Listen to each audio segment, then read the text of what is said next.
Dr. Salah, that we all know that during the time of Salah, our clothes need to be clean and pure from any impurity.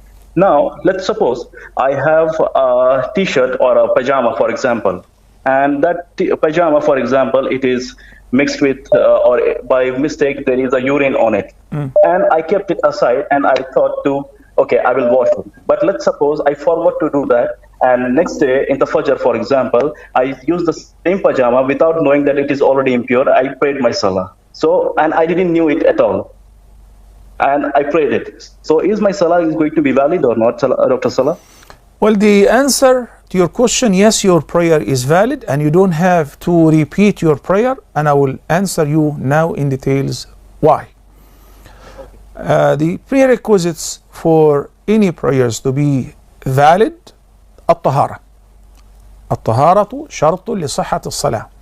الطهارة, or the purity, is not meant only to purify your body via wudu or ghusl, but also your clothes and also the spot on which you're offering the prayers. And I gotta differentiate between the tahara of one's clothes or the spot or the body. So for instance, if somebody after finished the prayer just realized, oh my God, I didn't even have wudu, do I say the prayer is valid because you already finished it and you don't have to repeat it? No. The prayer is invalid and you will have to make wudu or acquire tahara and redo it. But with regards to the clothes, it is not required.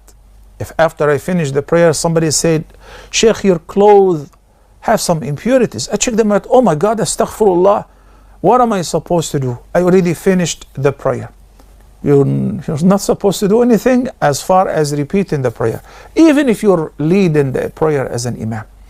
And how do you get this answer? What makes the difference between the tahara of one's clothes or the tahara of one's body is the practice of the Prophet ﷺ, since he was leading the prayer. And in the middle of the prayer, the companions observed that he has taken off his boots and he kicked them aside. So they followed him. They did the same. And after the prayer, he noticed that everyone was barefooted. He said, why did you do that? He said, because we saw you. So we followed you. We thought it has been abrogated. We're not allowed to pray in our shoes and boots anymore. He said, no, if there was any abrogation or a change, I would have told you.